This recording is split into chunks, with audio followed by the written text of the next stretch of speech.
Caribbean सागर के बीच एक परिवार अपनी यड़ पर छुट्टियां मना रहा होता है।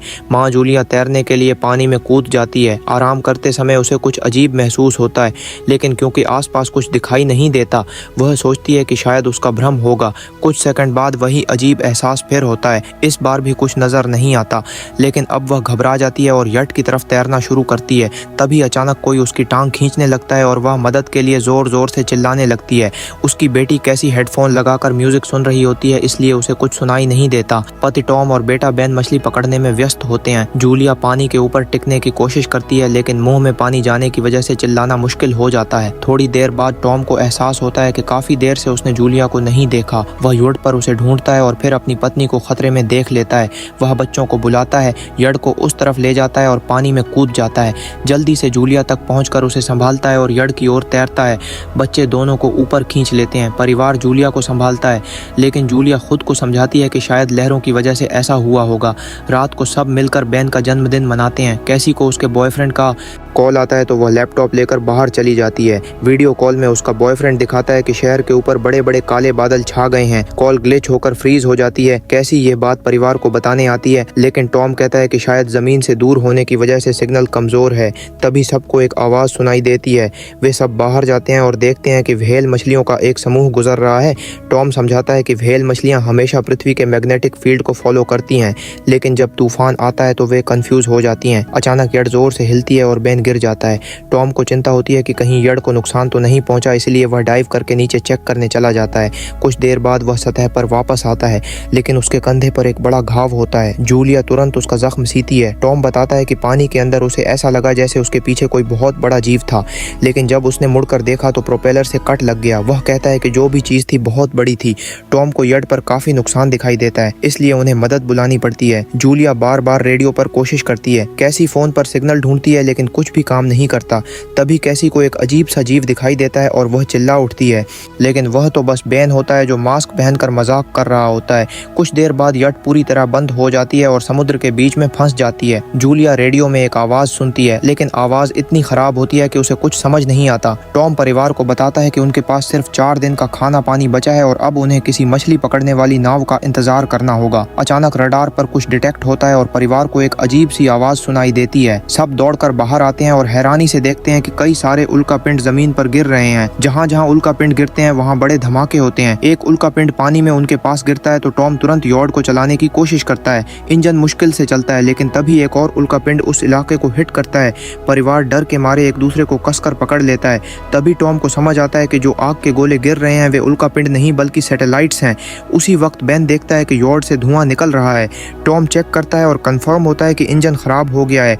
हवा तेज होने लगती है तो फैमिली यड के अंदर छुप जाती है, बिना ये नोटिस किए कि कंपास बहुत तेजी से घूम रहा है। यड जोर जोर से हिलने लगती है। बन फिर से गिर जाता है और इस बार उसे चोट भी लग जाती है। लहरें तेजी से यॉर्ड से टकरा रही होती हैं। टॉम स्ट्रगल करके बाहर जाता है और लाइफ जैकेट्स लेकर आता है। तभी पावर चली जाती है। टॉम तुरंत पावर बॉक्स का बटन प्रेस करता है और लाइट वापस आ जाती है। उस वक्त बेन नोटिस करता है कि जूलिया की नाक से खून बह रहा है। जूलिया को चक्कर आने लगते हैं, जबकि कैसी सिंक पर जाकर उल्टी कर देती है। टॉम रेडियो ट्राई करता रहता है पर सिग्नल नहीं मिलता। अचानक एक तेज हाई पिच नॉइज आती है और हवा और भी स्ट्रांग हो जाती है। जूलिया दरवाजे बंद करने की कोशिश करती है पर एक हैच खुल जाता है और हवा खिड़कियां तोड़ने लगती है। टॉम एक फ्लेयर जलाता है और थोड़ी देर बाद अंधेरा छा जाता है। अगली सुबह फैमिली शॉक में उठती है कि वह स्टॉर्म से बच गए हैं, लेकिन यॉट आधी तबाह हो गई होती है। जब वह बाहर आते हैं तो देखते हैं कि समुद्र का पानी गायब हो गया है और यट अब जमीन पर अटकी है। सब यह देखकर शॉक में आ जाते हैं। कैसी सिग्नल चेक करती है पर नेटवर्क बिल्कुल डाउन होता है। बन दो मरे हुए केकड़ों से खेलने लगता है। टॉम कंपास चेक करता है और देखता है कि वह उल्टा हो गया है। यह आखिरी बार 7 लाख साल पहले हुआ था। कैसी को लगता है कि उसका बॉयफ्रेंड मर गया होगा और वह टूट जाती है।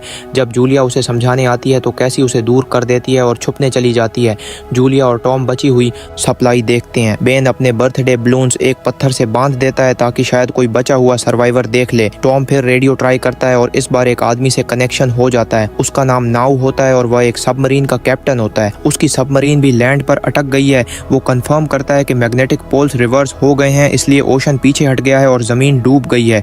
वो कहता है कि उसने अभी तक और सर्वाइवर्स नहीं देखे और कम्युनिकेशन सिस्टम्स बिल्कुल डाउन हो गए हैं। वो मजीद यह भी कहता है कि पोल्स फिर रिवर्स होंगे और शायद एक हफ्ते में समुद्र वापस आ जाएगा। वह फैमिली को वार्न करता है कि जितना हो सके ऊंची जगह चढ़ जाओ, क्योंकि जब पानी वापस आएगा तो वह बहुत खतरनाक होगा। वह बोलता है उसका पार्टनर क्रैश में मारा गया और सबमरीन में बस 3 लोगों की ही जगह है। जूलिया और टॉम उससे कहते हैं कि प्लीज हमारे बच्चों को बचा लो। वो उन्हें अपने कोऑर्डिनेट्स दे देता है। टॉम कैलकुलेट करता है कि सबमरीन तक पहुंचने में 2-3 दिन लगेंगे। वो फैमिली से कहता है आज रात अच्छे से आराम कर लो, कल सुबह हम निकलेंगे। अगली सुबह फैमिली सामान पैक कर रही होती है, तभी टॉम को पास में कुछ हिलता हुआ दिखता है। वह एक लंगड़ा आदमी होता है जिसके हाथ में हारपून होती है और साथ में एक कुत्ता लगातार भौंक रहा होता है। टॉम उसके पास जाता है और उसे पानी की बोतल देता है, लेकिन वह आदमी कुछ ऐसी भाषा में बोलता है जो टॉम समझ नहीं पाता। पानी पीने के बाद वह अजनबी अचानक टॉम के सिर पर बोतल मारता है और चेहरे पर जोर का लात मार देता है। जूलिया डर के मारे भागती है, लेकिन तब तक देर हो चुकी होती है। वह आदमी टॉम के पेट में हारपून घुसा चुका होता है। टॉम कुछ पल तक तड़पता है और फिर वह उसकी गर्दन भी काट देता है। फिर वह आदमी जूलिया के पीछे भागता है और उस पर हारपून फेंकता है, जिससे उसके कंधे में चोट लग जाती है। जूलिया दर्द सहते हुए यट के अंदर भागती है और बच्चों को बोलती है कि छुप जाओ। वह दरवाजा लॉक कर देती है। कैसी और बेन सोफे के अंदर घुस जाते हैं। जूलिया उन्हें फ्लेयर गन पकड़ाती है और खुद एक चाकू लेकर बाथरूम में छुप जाती है। वह आदमी दरवाजे पर जोर जोर से धक्के मारता है और आखिर अंदर घुस ही जाता है। पहले वह थोड़ा खाना उठाता है और फिर यट में इधर उधर ढूंढने लगता है। फिर बाथरूम की तरफ जाता है, लेकिन जूलिया समझदारी से एक छोटे छेद से बाहर निकल जाती है। वह आदमी सोचता है कि जूलिया भाग गई, लेकिन जैसे ही वह धीरे से निकलने लगती है, उसका कुत्ता उसे देख लेता है और भौंकने लगता है। कुत्ता उस पर झपटता है तो जूलिया चाकू से उसे मार देती है। कुत्ते की चीख सुनकर वह आदमी बाहर आता है और अपने कुत्ते की लाश देखकर आग बबूला हो जाता है। इस बीच जूलिया यड़ के दूसरे साइड से अंदर जाने की कोशिश करती है। वह ऊपर चढ़कर टूटी हुई खिड़की से अंदर घुसने लगती है, लेकिन वह आदमी पहले ही वहां पहुंच जाता है। वह उसे पकड़कर जोर से मुक्का मारता है, जिससे वह नीचे गिर जाती है। जूलिया फर्नीचर पकड़कर बचने की कोशिश करती है, लेकिन वह आदमी उसे लात मारकर दूर फेंक देता है। फिर वह उसकी कलाई पर पैर रख देता है ताकि वह चाकू छोड़ दे और फिर उसके बाल पकड़कर उसका चेहरा जमीन पर दे मारता है और सोफे पर फेंक कर उसका गला दबाने लगता है। बच्चे यह सब कुछ देख रहे होते हैं। कैसी बाहर निकलकर फ्लेयर गन चलाती है जो सीधा उस आदमी को लगती है। वह जल उठता है और यट में आग फैलने लगती है। बच्चे तुरंत भाग जाते हैं, लेकिन जूलिया वापस आती है। वह उसे एक किक मारकर गिराती है, मैप और बैग उठाती है और वहां से भाग जाती है। बेन और कैसी अपने पापा के पास जाकर रोने लगते हैं। जूलिया भी उनके साथ बैठ जाती है और तीनों मिलकर आंसुओं के साथ टॉम को आखिरी अलविदा कहते हैं। तभी वह डरावना आदमी फिर यट से बाहर निकल आता है तो फैमिली फिर से भागने लगती है। कुछ ही देर में यट एक बड़े धमाके के साथ उड़ जाती है। थोड़ी दूर चलने के बाद वह लोग एक छोटे से झरने के पास रुकते हैं ताकि थोड़ा आराम कर सकें। कैसी सोचती है कि शायद वह पागल आदमी उनके पास गुब्बारे देखकर आया था। यह सुनकर बैन खुद को कसूरवार मानने लगता है। जूलिया उसे समझाती है कि इसमें उसकी कोई गलती नहीं थी और सबको आगे बढ़ने को कहती है, क्योंकि वह आदमी अभी भी उनके पीछे है। रास्ते में एक छोटे तालाब के पास बंद एक मरी हुई हैमर हेड शार्क देखकर हैरान रह जाता है। तभी जूलिया नोटिस करती है कि वह आदमी फिर उनके करीब पहुंचने वाला है। सब लोग दौड़ पड़ते हैं और एक रेत के टीले से नीचे गिर जाते हैं, जहां उन्हें जहरीला कचरा दिखाई देता है। फैमिली सावधानी से उसे पार करती है और लगता है कि उन्होंने उस आदमी से पीछा छुड़ा लिया है। चलते चलते उन्हें बड़े बड़े मरे हुए सी एनिमल्स और समुंदर के नीचे जमा हुआ सारा प्लास्टिक दिखने लगता है। बेन धीरे धीरे चलने लगता है तो जूलिया समझ जाती है कि वह डिहाइड्रेशन के करीब है। वह सबको रुकने को कहती है। जब वह पानी की बोतल देखती है तो उसे झटका लगता है। बोतल में पानी लगभग खत्म हो चुका होता है। कैसी को एहसास होता है कि शायद उसने बोतल ठीक से बंद नहीं की थी। जूलिया गुस्से में चिल्लाती है कि उसकी लापरवाही की वजह से पानी खत्म हो गया।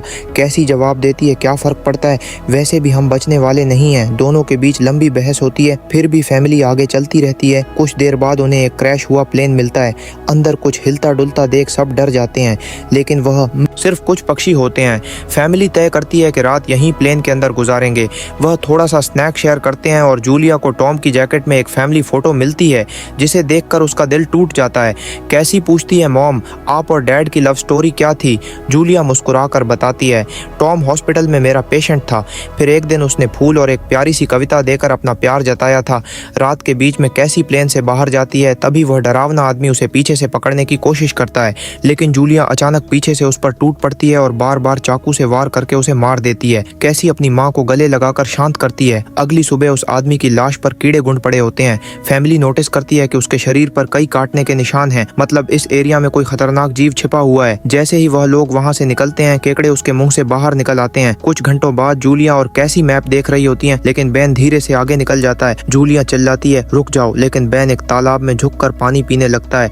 जूलिया तुरंत उसे खींचकर बाहर निकालती है और समझाती है कि अनजान पानी उसे बीमार कर सकता है। धूप बहुत तेज हो जाती है तो फैमिली अपने सिर कपड़ों से ढक लेती है। बेन सबको चक्कर आने लगते हैं। तभी उन्हें कुछ पुरानी कुर्सियां मिलती हैं और जूलिया अब कैसी उनसे एक टेम्परेरी शेल्टर बना लेती हैं। जूलिया बेन को इंजेक्शन लगाती है और तय करती है कि वह रात वहीं बिताएंगे। सुबह जूलिया एक अजीब सी आवाज सुनकर उठती है। बाहर जाकर देखती है तो क्रैब्स का एक बड़ा झुंड उनकी तरफ आ रहा होता है। वह तुरंत बच्चों को उठाती है और तीनों भागना शुरू कर देते हैं। भागते भागते उन्हें एक बड़ा कार्गो शिप दिखाई देता है। वहाँ 3 क्रू मेंबर्स जिंदा होते हैं। एक औरत उनकी मदद करना चाहती है लेकिन बाकी 2 आदमी मना कर देते हैं और तीनों फैमिली को बाहर छोड़कर कंटेनर लॉक कर लेते हैं। क्रैब्स पास आ जाते हैं। जूलिया बच्चों को कंटेनर के ऊपर चढ़ाती है। खुद जब चढ़ने लगती है तो क्रैब्स उसके पैर को जोर से काट लेते हैं। बच्चे उसे खींचकर ऊपर चढ़ाते हैं, नहीं तो वह नीचे गिर जाती। कंटेनर के एक छेद से आधे क्रैब्स अंदर घुस जाते हैं। क्रू मेंबर्स फायरिंग शुरू करते हैं लेकिन क्रैब्स उन पर हावी हो जाते हैं और दोनों को मार डालते हैं। आखिरी आदमी छत के होल तक पहुंचता है लेकिन क्रैब्स उसे भी नीचे खींच लेते हैं और वह भी मर जाता है। जूलिया अपने जख्म पर पट्टी बांधती है और बेहोश हो जाती है। कुछ देर बाद जब वह उठती है तो खुद को रेत के तूफान के बीच अकेली पाती है। वह घबराकर बच्चों को ढूंढने लगती है। एक मरी हुई औरत का हथियार उठाती है और जोर जोर से चिल्लाती है। कैसी उसकी आवाज सुनकर लौट आती है और बताती है कि वह और बेन मदद ढूंढने गए थे लेकिन कोई नहीं मिला।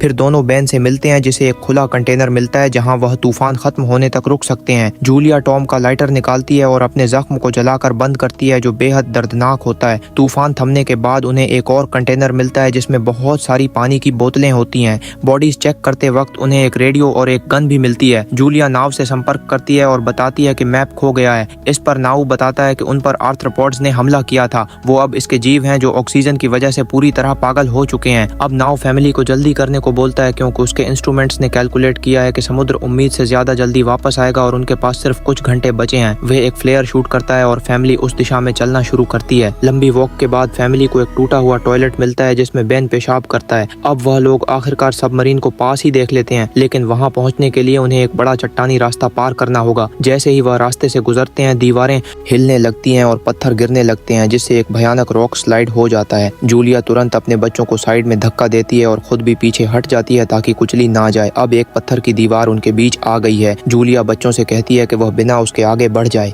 लेकिन कैसी मना करती है और जोर देती है कि उसकी माँ को चढ़ने की कोशिश करनी चाहिए। बहुत बहस होती है और चिल्लाने के बाद जूलिया वादा करती है कि वह बाद में अपने बच्चों को ढूंढ लेगी। मजबूर होकर कैसी अपने भाई को खींचकर आगे ले जाती है। बच्चे चट्टानी रास्ता चढ़कर सबमरीन की तरफ भागते हैं लेकिन वहां पहुंचकर देखते हैं कि नाव बाहर खून में लथपथ पड़ा है।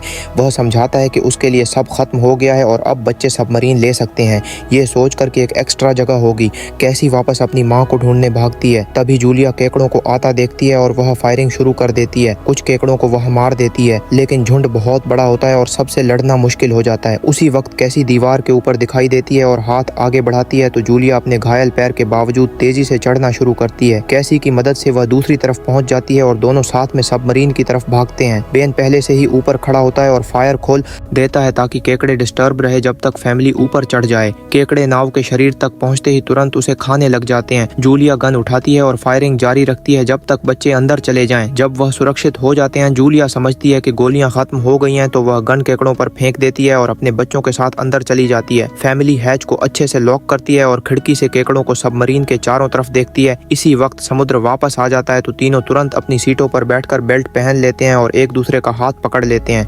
तेज लहरें सबमरीन को जोर जोर से इधर उधर फेंकना शुरू कर देती हैं जिससे जूलिया को पूरी जर्नी के विजन दिखने लगते हैं और कैसी उल्टी कर देती है। जल्दी ही वो हाई पिच आवाज वापस आती है और फैमिली बेहोश हो जाती है। कुछ देर बाद जूलिया और बच्चे होश में आते हैं और खुद को जिंदा देखकर खुश होते हैं। वो हैच अनलॉक करके बाहर निकलते हैं और देखते हैं कि लहरों ने सबमरीन को एक तबाह शहर में गिरा दिया है। यानी अब जिंदा रहने और नया जीवन शुरू करने की उम्मीद है। और यहीं पर फिल्म खत्म होती है। चैनल को सब्सक्राइब करना ना भूलें और बेल आइकॉन जरूर दबाएं ताकि आपको ऐसे ही मजेदार वीडियो मिलते रहें। देखने के लिए धन्यवाद।